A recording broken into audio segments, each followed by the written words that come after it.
This is Talk CNY, a semi-monthly podcast by CenterState CEO. We're an independent nonprofit committed to creating inclusive, equitable, and sustainable economic growth in Central New York. Join us as we meet the people and explore the projects driving the regional economy forward.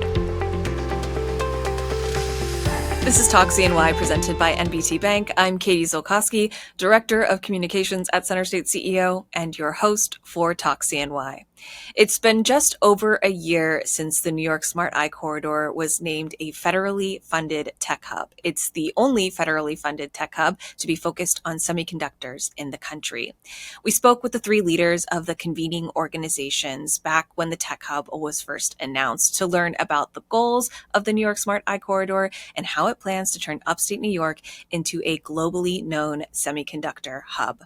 On this episode of Talk CNY, we check back in with those leaders and get the latest on the progress of the Tech Hub.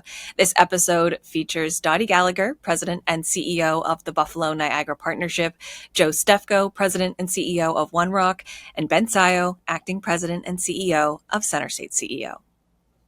Dottie, Ben, Joe, thank you all three for being here today. Great to be with you. So it has been about a year since the last time that all three of you talked about tech hubs here on Talk CNY. A lot has been done, but for those who might need a little refresher, could you give a quick overview of what the New York Smart Eye Corridor is and why it matters to those who live in the region? Joe? Oh, it falls to me. Wonderful. Well, you are the Rio. I mean, you know. Right out of the gate, I'll take the question. So the New York Smart Eye Corridor is one of 31 federally designated tech hubs, and of those 31, one of 12 to have received first in the nation implementation award last July.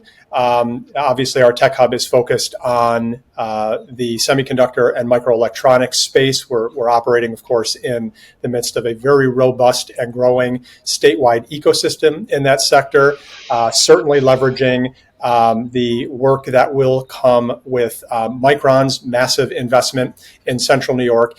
And as we'll talk more about during the conversation, we are in the process of standing up 3 component projects that are going to position us to truly capitalize on this generational economic opportunity, supporting supply chain, workforce pipelines, and commercialization to support company growth and innovation. So we're really excited about this partnership. I mean, this partnership between Buffalo, Syracuse, and Rochester is one of the biggest ones in recent history for sure. I mean, what has this collaboration over the past year opened up in other ways, being able to work together and up and down the thruway?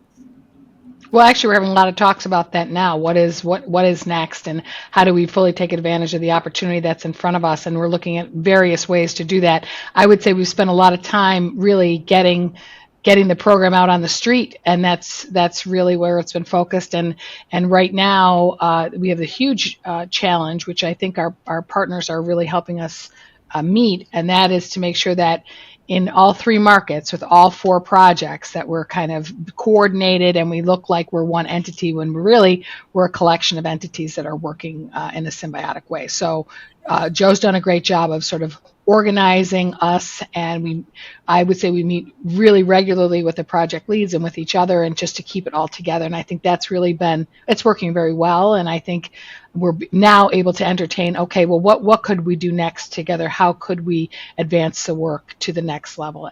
So I'm feeling excited about the opportunity for that.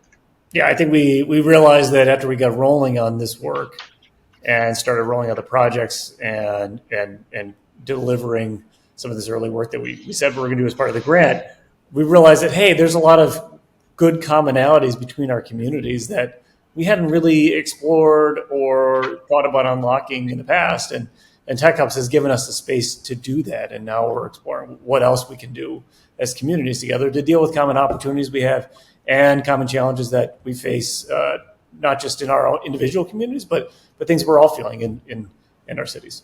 I would add one more thing about that, and that is that when we talk to our relative constituents in our own markets, the thing they're most excited about is not that we got this $48 million to build out this ecosystem, it's that we're working regionally. Like, that's what we get the most positive feedback about, and that really bodes well for our ability to be able to leverage investment in the region and to really work collectively in the region. And I think we're really responding to that opportunity. We actually did prove during this that we do like each other too. Well, we like Rob. Ben's okay. Well, look, this is probably the biggest and most sustained collaboration across these communities, right? And obviously that broader regional approach made for a really compelling tech hub bid. As a native upstater, that's been really exciting to see. But as my colleagues shared, even beyond the tech hub work, I think this connective tissue and trust that we've all invested in across these communities over the past few years is opening up opportunities in other domains. So whether it's some nascent conversations around how we can innovate and invest to support small businesses in our three communities, or some of the work that we're doing to advance the startup ecosystem. I think the wins we've been able to stack together as a super region over the past couple of years really serve to strengthen that collaboration. And I think really importantly, and we'll see this going forward, make each of our communities invested in the other's growth alongside of our own. And I think that's really powerful glue. Yeah, I do think that, Joe, you mentioned it, and I 100% agree. I think among this group of conveners, there is absolute trust that we have each other's backs, and that we are all in this together in a regional way. And I think the next sort of leadership challenge for us is to imbibe that same sense downstream with other partners that are involved. It's certainly happening with the project leads right now, who are meeting regularly and really developing personal relationships, because this all comes down to our ability to work together, and that requires a level of trust. And we have a lot of people in our communities that are still very parochial, that have very specific geographic boundaries that they get elected to and that they're serving and all of that. So, the work is not done here, but I certainly feel like we've taken a really good, successful first year. And Ben, I do like you. I was just kidding when I said earlier. Oh, thanks, Dottie. Well, that's a relief. It sounds like the collaboration is really working well so far. So let's dig in a little bit on the three component projects, Joe, that you alluded to at the top of the show. I want to start with the supply chain project, SCAN. Can you tell me a little bit about what SCAN is and how it is helping businesses get in and engage with the semiconductor ecosystem? Do you want me to take that one, Joe, since it's Buffalo? So the Supply Chain Activation Network, which is what SCAN stands for, is really about how do we help manufacturers that are in our region and adjacent to our region either grow their business that's in semiconductors or pivot into the semiconductor supply chain. And the University of Buffalo is the project lead for the corridor with that, and their partners and contractors are the economic development organizations and the manufacturing extension partners, who are beginning now to meet with businesses to really assess what technical assistance they need to really see, is this an opportunity for them as we move forward. And I would say that work, they had a very successful supply chain conference at UB that attracted a lot of people in industry, and they have really they put together a fantastic toolkit for businesses that have some interest in connecting to it. So that's really the beginning of the funnel, is really talking to the existing manufacturers around that, and UB's doing a great job of doing that. And what have you heard from some of those existing manufacturers that have engaged with the SCAN initiative so far? Well, I mean, I don't want to speak for everyone, but I think one of the challenges that, on the positive side, the people that are in the supply chain already have need for capacity building, and they're all in. So that's kind of I'm going to say, not easy, because it's very difficult to find funding for the kind of equipment that one needs in this particular industry.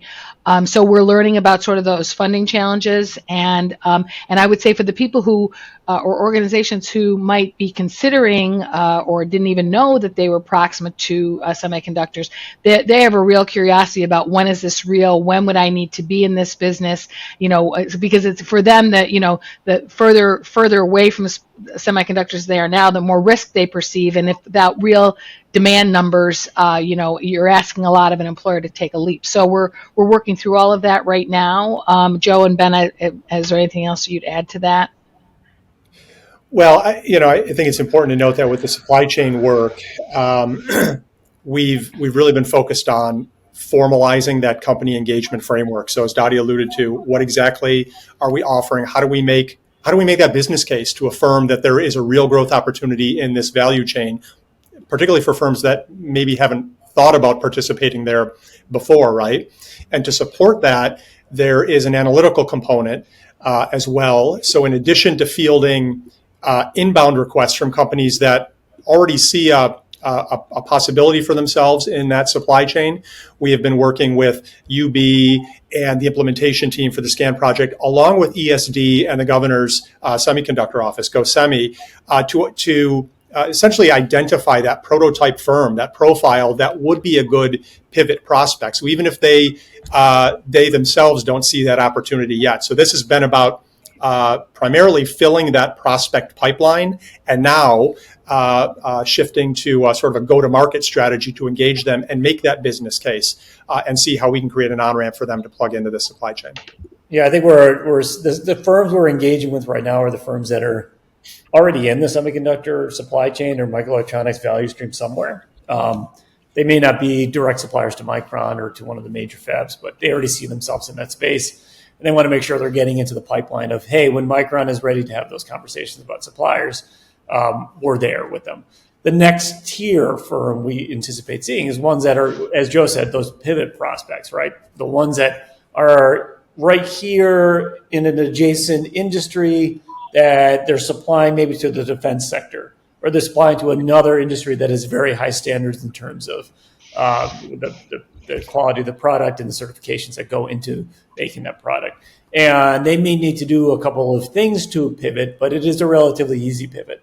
Down the road, we're anticipating getting additional companies in that right now we wouldn't even consider pivot prospects, right? They might be a supplier of material, for example, and they eventually could become a supplier for materials in the semiconductor industry, but they're nowhere near there yet. So it's actually three kind of tiers of companies we've started to engage, and we've had to kind of sort them out a little bit and understand, okay, you are ready to supply today. Let's make sure you are getting these services. You need to be, do a significant amount of work, so maybe a decade in the future you're ready to supply, or you might be somewhere in between the two of those.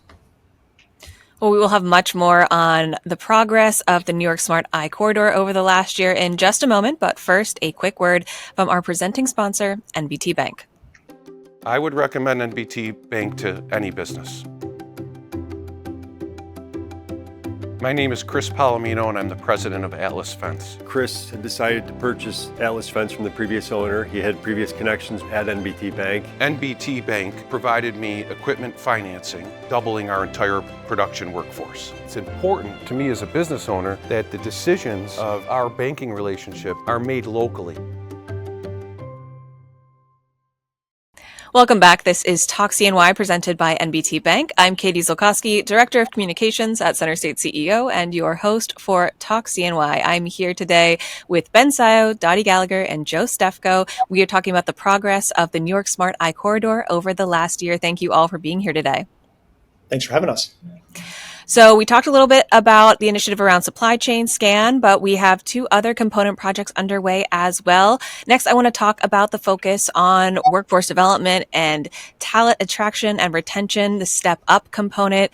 So can you tell me a little bit about what Step Up is and how it is trying to attract and retain talent in Central New York around the semiconductor industry? Sure. So Step Up, which is the Hub's workforce project, aims to bring online about 5,000 technicians and those middle skill roles and about 3,300 workers in the trades over the next 5 years alone. And it's really through scaling existing programs, leaning into and further funding what's working, but also piloting initiatives that help us fill some critical gaps in the upskilling and reskilling space. But I think it's important that we be clear that on its own doesn't address the full talent need that we'll see across the region.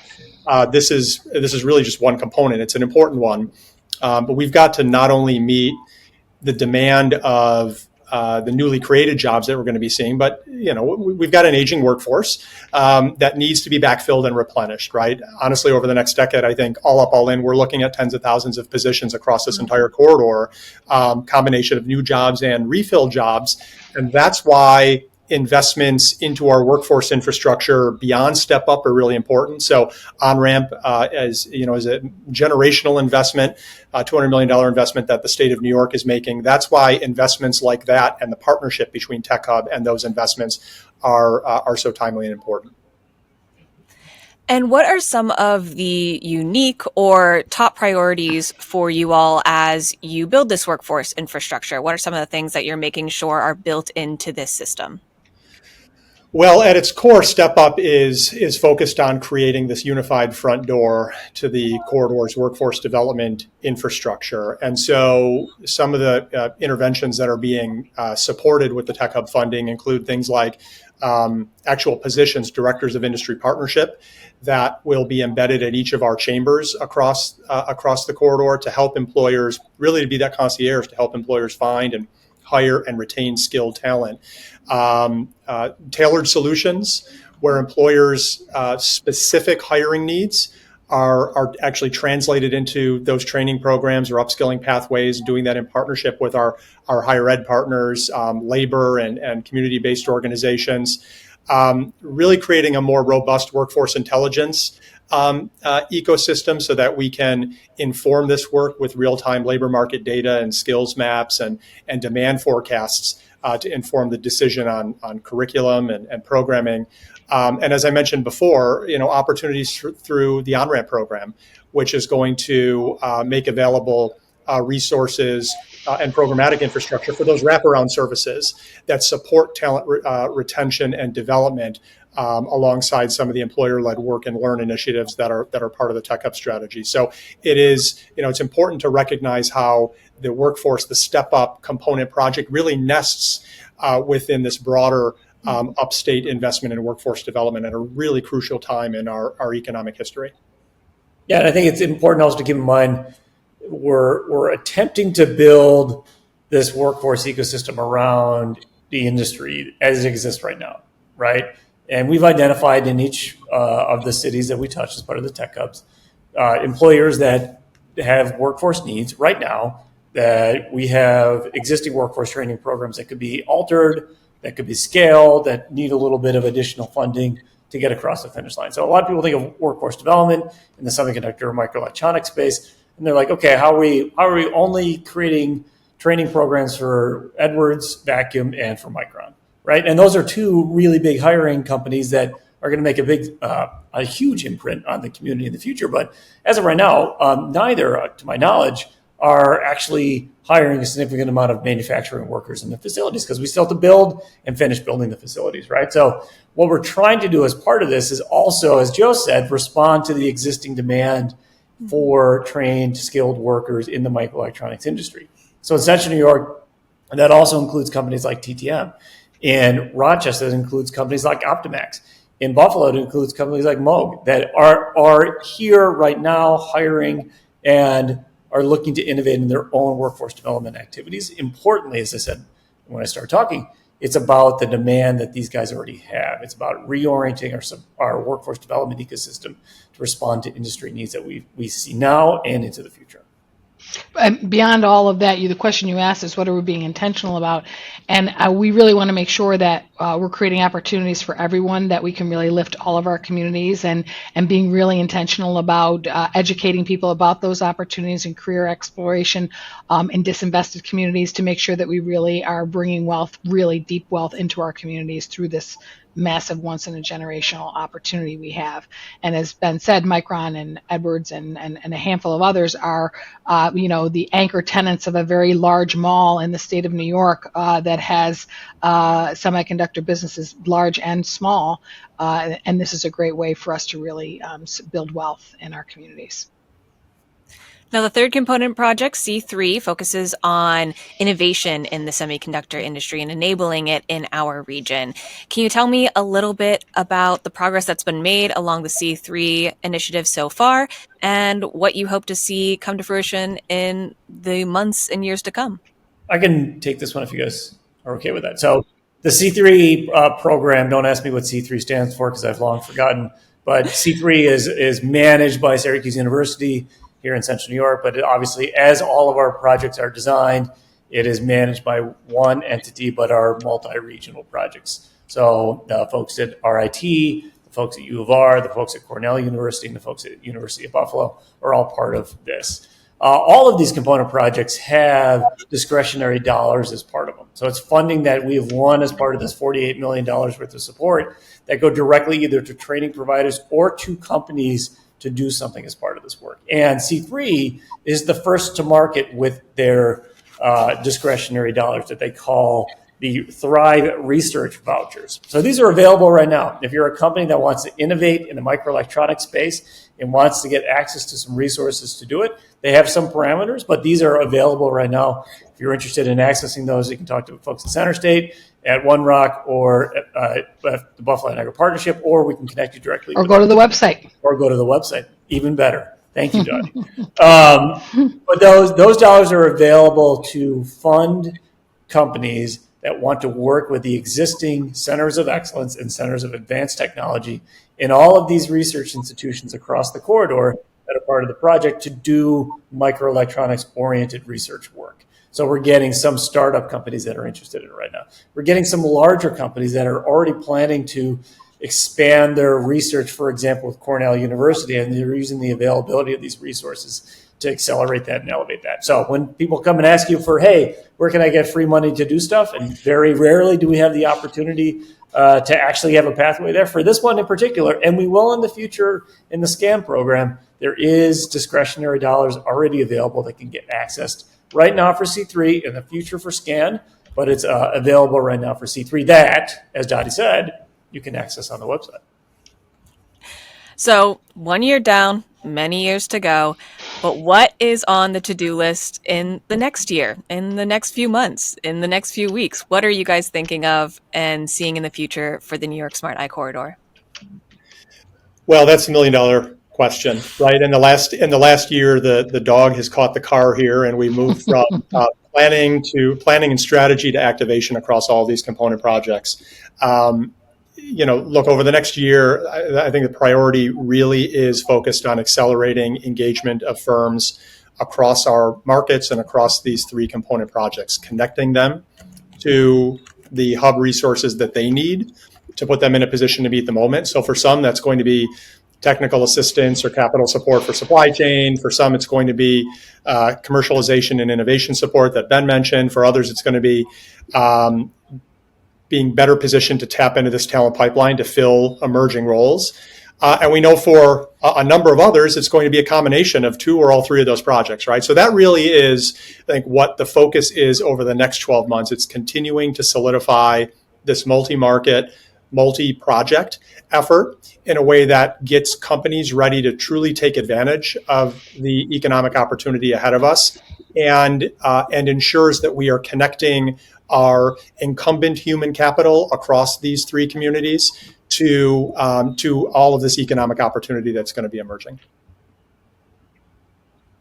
Well, Dottie, Ben, Joe, thank you all for being here today and letting us know what's going on in the New York Smart Eye Corridor. Thank you. CenterState CEO's podcast, Talk CNY, presented by NBT Bank, is available on all major podcast platforms or centerstateceo.com. Additional content and clips can be seen across CenterState CEO's social media channels. For new episode reminders, be sure to subscribe in your favorite podcast listening app. And don't forget to leave a quick review or 5-star rating. Thanks for listening to Talk CNY, presented by NBT Bank.